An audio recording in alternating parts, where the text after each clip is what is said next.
Have you ever wondered if there was some magical part of you that you've been unable or afraid to access? Have you ever felt or been told you're crazy? Here's a thought to ponder. What if you're not? What if every imaginary friend, every letter to Santa Claus, every fairy or elf you saw as a child was your inner self reaching out to the spiritual world? What if your blocks are really a bridge? What if your wounds are really your windows? What if all your anxiety and your trauma are there to elevate you to something greater than yourself? I'm here to tell you, you're not crazy, you're connected. Hear from the rock stars of the New Age world about that moment when they stepped into their power and how you can step into yours too. Here on Crazy Connected with your host, Bridget LeRoy. Welcome to today's episode. We have an incredible guest on. I'm so excited. Tell you a little bit about Maryn Azoff, who is helping people awaken to the power of their own voice. Through her unique program and healing modality, she calls the vocal transformation method. And let me tell you something, I am in a cohort with her right now, and it is blowing my mind. Maryn is a classically trained singer, musician, spirit lifter, soul emancipator, and fear crusher. She is on the mission of connecting people from all over the world to realize the potential of their own voice. Welcome, Maryn. I'm so happy to have you on Crazy Connected. It's so wonderful to be here. Thank you, Bridget. Yeah, I mean, we've been having kind of a continual conversation, and I really want to know, how did you come up with it? Like, tell me about before Maryn. Let's talk a little bit about before Maryn. What kind of life were you living as a child, as a young woman? Where were you growing up? What was your ambition? Yeah, so the before Maryn, and it's definitely a before Maryn, and that's why this work works. I know it works because of that truth. So I was born into a beautiful family, and they found my voice when I was 5. And okay. I guess I was born a naturally good singer. Like, I had that ability, right? But there was something going on at home that we would call trauma now, that was, I was being told to keep a secret of something that was going on inside of my house. And right at that moment is when something happened in school where I volunteered to sing for the first time, and they found this voice of mine. So my voice became this pathway for me, which I didn't realize any of this, of course, when I was 5 years old, but this voice became a pathway for me to express myself, even though I wasn't able to express what I really needed to express at that time, which was my therapy that really just kept me alive, I would say, or just kept me sane at some level, right? But once they found that voice, they said, okay, she's got a talent, let's train her. They put me in voice lessons. I became known as the singer, like I was the voice. Right.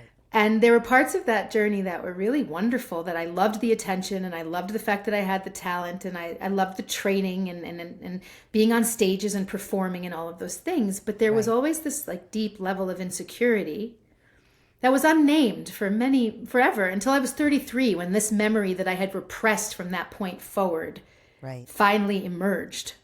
Right? There was all this behavior. So I went through that, I think, what the majority of us go through, which is they find a talent or a gift or something you excel at, and they train you and educate you there and say, well, this is what you're meant to do here. Like, this is what you're on the planet for. In my case, when it comes to the voice, it's you're going to be a star kid. Right. That's what they want you to do immediately, is go be out in the world, be famous, and make everyone proud. Right. So, well, I heard you say the singer, and the way you said it, I heard a capital T and a capital S. It was like it was your tarot card, which there should be the singer. That should be totally one. And but it was an archetype that you put on the cloak of the singer, and that's who you became at that time. Right. I mean, like, invited to family functions with the caveat of she's going to sing, right? Yeah. Every time everyone was together, it was like, Maryn, sing us something. And of course, there's a part of you that loves that. But there was a part of me that was like, I'm more than just that, right? Sure. And this talent is there. But what if that goes? Like, there's a part of me that knew that this is like what I was loved for, this person, this personality. And I am, like, you see, there's a lot of light here. That's always been there. But there was something that was gnawing at me that I wasn't even acknowledging was gnawing at me. Right. And what was that? The secret that I was keeping, which was of a sexual nature, a trauma that was affecting my second chakra and my third chakra, that was ultimately creating these deep levels of insecurity. And also I was prematurely introduced to that. So there was this other energy, which is highly creative, as you know, from the cohort, like second chakra, creativity, all of that. Yeah. And my creativity was there, but I just felt so alone and unseen and unheard on some levels as well. And also the other piece of it is that from a young age, auditioning puts you in competition. So what we're taught at a very young age is that everyone's going out for the same role. Right. You're the one who has to get it. So you're put into a world of rejection and competition. Right, right. And that's terrible for the ego complex. Of course, of course. Yeah, and I was partially there myself as a, I went to Tisch, I went on auditions, and I just, I flamed out much earlier. I was like, I cannot do all of this competition. It just wasn't in my heart couldn't take it. But I have a daughter who's 35 and she's still pounding the pavement, and it's just amazing to me that it's just pitting the most kind of animality of our human nature against each other because it's so competitive. So, tell me what happened. Like when did you kind of get off the hamster wheel, and what happened to make you do that? Yeah, my flame, my that burned out for me pretty early too, because I was in this my whole life from 5, like part of it, went to school for it. And at 19, I got involved with a record label.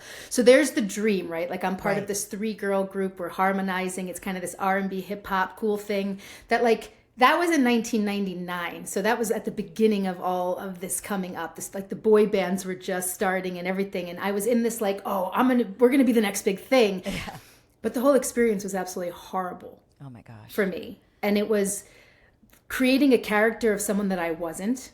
This Jewish girl from Rockland County, New York, like getting all blinged up and looking like I'm like in the club scene and I'm like this hot thing. And meanwhile, Broadway was what I was raised on. Right. It was, but you can don that apparel. And I was with people with names that was like, oh, we're going to be famous. My family was so proud of me. Okay. But behind the scenes, what's going on is drugs and alcohol and sex and parties. And who am I? And what is this? You were trying to fill up like that empty trauma core with other stuff, right? Trying to keep it down, placate that fire that needed to come out. I would venture to say it's a bold statement that the vast majority of the stars we're looking at have a very similar story. Sure. There's so much of our piece that we have to sell away to get to be on that main stage. And it becomes something that you actually develop as, no, I'll take this. Like your ego will step in and say, this is actually great. This is empowerment. Right. And it's actually false on a lot of levels. I get it. It's euphoria. It's not like the true absolute happiness that you get, that you now have. Right. The inner peace, the inner glow, the inner joy, like all of that is what we're born to have and what we deserve. And what I believe the earth invited us here to be a part of, this co-creative, beautiful, physical world that each human being gets to create. And that's where this work comes from. So our voice is how we primarily do that. Literally, like the frequency, the vibrational quality of our voice is how we do that. Because we know now through, quantum mechanics and manifesting and all these things that everything is resonance and everything is really creating sound. And we're part of that. The amazing thing about vocal transformation with Maryn is that Tia and I were just talking before we started, that people go to these sound bowl healings and stuff, and that is resonance from the outside in. What you teach is how to heal yourself through sound vibration from the inside out. Yes. And that is just incredible. I really don't know anybody else who's doing what you do, Maryn. It's amazing. So tell us how you got there. Tell us about that moment when you realized, I'm not crazy, I'm connected. Yeah, so what happened was a hero's journey, and that's what they call it, and that's what it actually is. So at 19 years old, I am tasting my dream. Mm-hmm. This is the dream they fed me. You are going to be a big star. I'm with 2 other girls who only want to be a big star. I wanted to be an artist. I wanted to be a creative. I had more in there, but their idea of fame was like, I want the life-size cut out of me at the Virgin Megastore in Times Square, and then that means I've made it somehow, And there was always this kind of, we talk about resonance so much in my work, there was this dissonance all the time. And I was sabotaging left and right. I will not deny that. I was making choices that were the least healthy choices a human can make to cope, which so many of us fall into. And at this moment, I just realized this is not at all what God wanted for my life. And yes, my voice is a gift. Like, yes, that's there, but this is not how I'm going to do it. And when that moment actually struck, my 3.5-year-old niece was in the back seat of a car that my mother and I were driving in the front seat. And my mother my niece asked for the music that I had been recording. She wanted to hear her Aunt Maryn's songs. And a song came on that she was singing every word to at 3.5. And I said, I don't want her to sing this song. I do not want a young girl to think that she's about her body and the clubs and the hot and the sex. And wow, look at the world we're in right now, right? So this happened in 99, and God, how far we've come from that moment, yes, right? Yes. But I realized, like, full body recognition, I don't want to be a singer in a mainstream way if this is the music that they want me to make. And so I decided I was going to quit. There were lots of reasons. There was lots of things, but it really was, I can thank my niece, Chloe. Like, I can thank her for loving my music. Yeah. And me being like, I'm going to corrupt her. Yeah. So I decided I don't want to be a singer. And that meant all areas. Like, I just went extreme, like, cut it. Sure. And I quit the entire business, and I got on a plane and I moved to Australia. Like, I literally went to the furthest place you could go in the world until you're coming back around. Right, where the water goes down the sink the wrong way, right? Because I needed to go to where nobody knew me or had any idea of what I would be, and I had the chance to find out who the heck I was really. Right. And the beauty of spirit, the beauty of how when you make a choice like that, the earth, God, your ancestors, angels, whatever you want to call all the protective forces of our life, how they watch that, they see it, and they come. They come full force. When you have that kind of courage, it takes courage and fortitude to begin a hero's journey like that. But we are so guided once we do that. Yeah. So I get to the other side of this world, not even knowing what's about to come. And I have very little money. I'm trying to make everything meet. I'm just like, I know I'm out. And when that happened, it's a very long story that I'm going to truncate for this interview. I end up on an ashram by an invitation to a customer of mine at a cafe that I used to run. And she brought me to an Agnihotra ashram, which is an ashram where you do these Vedic fire rituals, where you do mantras over a fire. And we were in a place in the Cessnock Valley where it was in 35 years of drought. All the farmland around us could not grow any food. Yet we were on a farm that grew such an abundant food source that we could feed our neighbors. That we had everything we needed. Magical with the same land. little bit of water, magical land. You would turn up the street to Amsterdam, and it was a whole other world.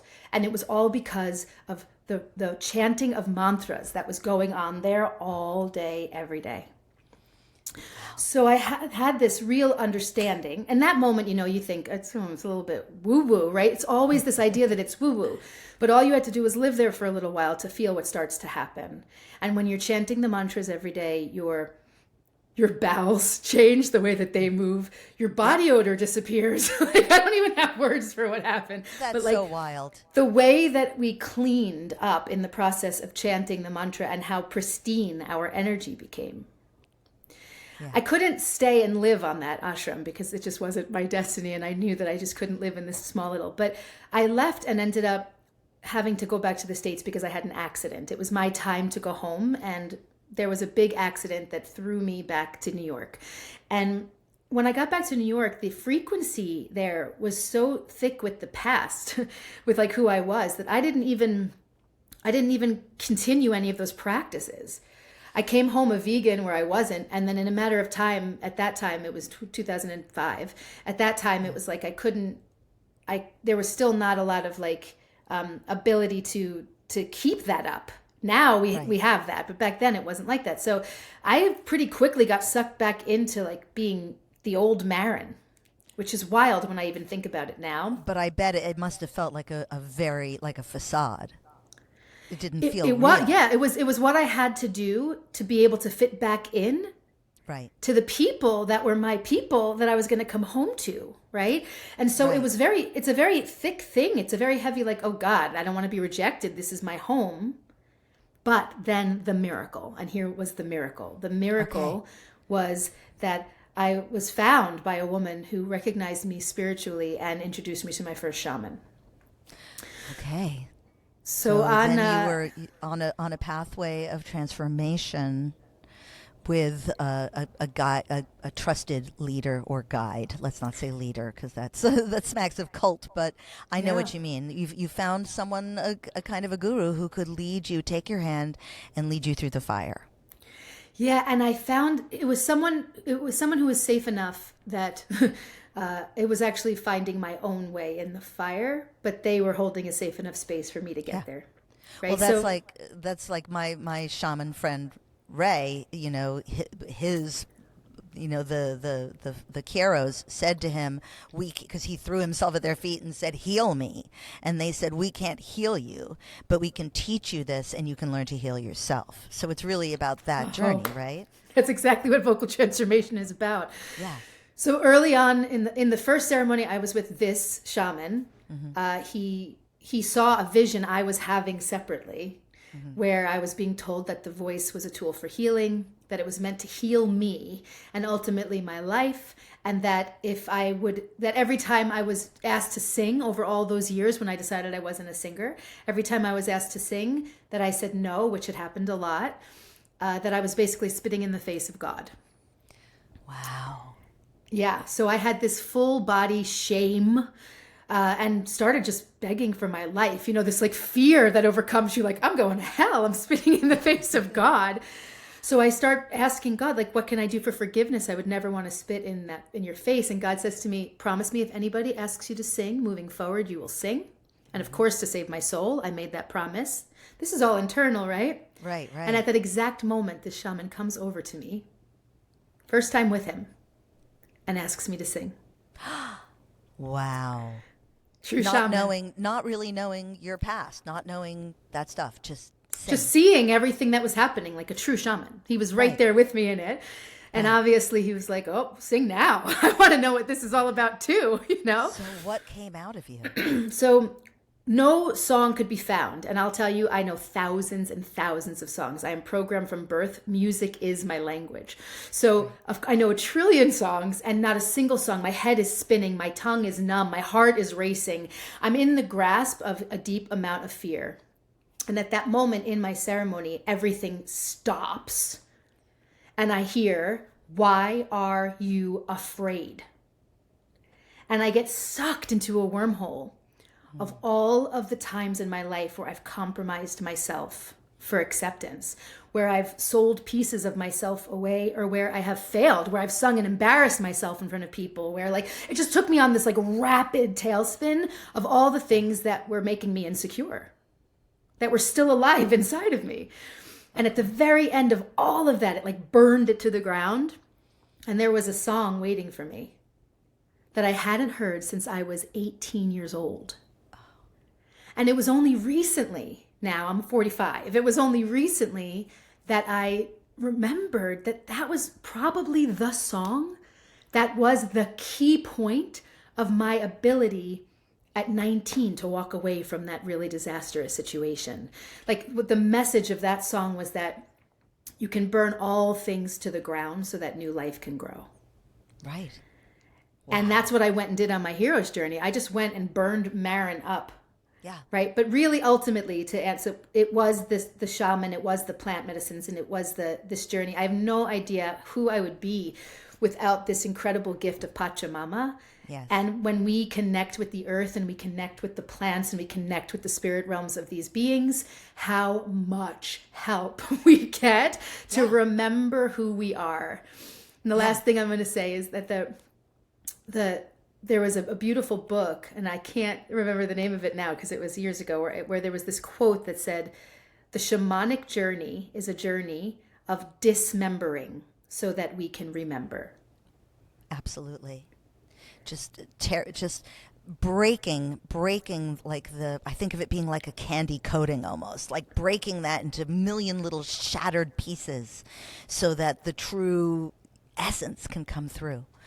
And that's just such an amazing, beautiful, I love that you went back to this song that you hadn't heard since you were 18, which is just before you went on this kind of false Maryn journey of, I would just picture you in like a bedazzled jean jacket and like oh, I was blinked out with the big glasses and the fur. Like I was in an R&B hip hop girl group that was like, it was the falsest thing I've ever been asked to be a part of. Oh, wow. And so tell me now, like, how did you come to create vocal transformation? Well, first of all, I want to, while you think about that, I'm going to tell people just a little teeny bit about it, if that's okay with you. We're very new in this cohort. I don't even know why I joined this. I mean, I just felt called. Like, I met Maryn by mistake, kind of. I was at Omega with my husband during the summer. We were there for a 1-week retreat called Higher, I don't even remember now, but whatever. Higher Self-Magnetism Retreat. Higher Self-Magnetism. And we were there because Juanpa and Regan Hillier, who hopefully will be on this show as well, who are, friends of Maryn and your partner, Patrick. My husband follows Juanpa on Mind Valley. So I was like, oh, let's see if he's around. And then boom, you guys were doing this weekend, like, at Omega, which is, an hour and a half away from New York City. It's like, it's easy. And I went, well, let's sign up. Most great things in my life have happened this way, where I kind of don't know what I'm getting into and I sign up and my mind gets blown. So we, it's like you come for the one thing and you stay for the other. And everybody was just so magical that week. It was an incredible week of connection. So I'm not like making anything be one or the other, but I found my voice, and I have a lot of stuff that's trapped in my throat, which Maryn and I have talked about, and we'll obviously talk about more because we're going to know each other for a very long time. But I didn't realize how much I was holding until I was given permission to release my voice. Now, I also was classically trained. I had an opera teacher. I'm not a particularly great singer in the sense that I'm not getting down on myself. I'm not what would be considered like, a popular singer. But I also was shamed a lot, just those moments where you are singing like a little bird and, somebody like a friend of yours rolls their eyes and goes, oh, you can't sing. Those little wounds stop us from really being so authentic with one of the few things we have that can literally change the vibrations in our body. And we learn to just clap it down and not let it out. So it's just such an incredible gift to be in this cohort where each chakra, the 7 chakras, is aligned with a different time in your life. So the root chakra is 0 to 6 months old, right? We're in the womb. I mean, I'd say pre-0. We're in the womb. The first sense is the sense of hearing. We're hearing our mother's heartbeat. We're hearing whatever is going on around us while our mothers are pregnant with us. We're, and then we come out and we're lying close to Pachamama, right? We're lying on the ground. We're in touch with the root, the mother. So that's just a little bit. And then now I'm listening to the part about the sacral chakra, which is 6 months to 3 years, I think, where we sit up and the root chakra drops down. And now we're in that creativity and our eyes become more important, and then touch and everything. So what I'm telling you is stuff that I've learned from Maryn Azoff and vocal transformation. And I have been on a journey for a very long time. And you offer something, this unique vocal transformation, which I don't think anybody else offers. I've not seen it or heard about this. So tell us how you actually came up with this. Yeah, I have to say the greatest gift of my life is that this work decided to move through my vessel because I don't know anybody else who's teaching it like this either. Although if you're out in the world, please come find me because I really want to I want to share talk heads and share ideas. Yeah. But the medicine gave me this whole thing. And so what I come to understand that is that it is the great intelligence of Pachamama, of Viracocha, of all the heavenly realms and the earth all combined as one. It is the spirit realm and the physical realm. It is that energy that is all through the DNA. So if we're looking at one particular plant medicine, although, there's lots of different shamanic plants. If we're looking at ayahuasca, she's working with she's the vine of the dead, they call her, and she's working with your genetic coding. So through this shamanic practice, I got a full download of this work of what it is. And it came through a humongous 5-dimensional rendering that was literally happening in front of me. And showing me how the voice is the key to the human liberation. And we've known that since the beginning of time. So when we have our voice that is confident, and our confidence is primordial, so exactly to what you said, once someone from the outside of you tells you that you're doing something wrong, there's just like one little nick in the perfect intelligence that you are, because you now will doubt yourself. And that has happened to all of us so much. Even just go down to how we've been educated. Right. We live in a society where we are put through a filtration system and told how to think and what to think and how to be. And very rarely is there a human on this planet who is allowed to just be human. Right. And to see what that consciousness will do. And just to tell everyone on this call, you already are the most incredible intelligence that you could ever be. What we are learning is how to be part of a society, but there's really very little that you need to learn from anybody outside of yourself. So what I was shown in this amazing moment of my life is that as the frequency of the voice, which is the soul's dynamic life urge for truthful expression, and truth means your individual, unique experience. So the voice is something that gets born of a breath, which is pulling spirit into the physical form. And then the intelligence of the form that awakens, the feeling that occurs from that unification. And then what that feeling makes us want to express, right? And so sometimes that's verbal, but sometimes it's physical. Your voice is not only what you say and how you sing. Your voice is everything you bring from your inner knowing into the outer world. We are creating reality, every single one of us, every day. But we are raised in a world to believe that other people know better than us and that we actually have to fall into the reality that's already been created. Right. And fit into there somehow. And maybe we dream of being like the best at something that already exists. But very rarely does a human being ever dream of being something that's never existed before. Right. Right. So this is possible. Yeah. No. I mean, believe it or not, we're sort of wrapping up now. I just wanted to tell people how they can get in touch with you to hear more. I need hours of this, right? I know it's a short. It's just a short little bit, but this is such transformational work. And I know you can find Maryn Azoff at vocal_transformation on Instagram. You have a website. You do private classes, all of this stuff, and you are awake. As the Buddha says, people said, are you an angel? Are you a god? He said, I am awake. Maryn, you are awake, and you bring other people to that awareness and awake soul. So thank you. Thank you. So I want to say the last thing is that all of this is through the voice. So what she showed me was that our own voice is the first thing we ever used when we came into the world, and that through that faculty, we can awaken every part of our being and ultimately liberate ourselves. And so my website is vocaltransformation.com. And as you said, vocal_transformation on Instagram. We do live retreats that are 1 week long that will change your life forever. And we do these cohorts that are 9 months long that take you with accountability through a chanting practice that will literally rebirth you. Thank you so much, Maryn. And we're going to take you all out with one of Maryn's more kind of traditional songs, but still such a beautiful, angelic voice. Thank you again so much for coming on Crazy Connected, Maryn Azoff. Thank you. Every day grateful. It's a beautiful life.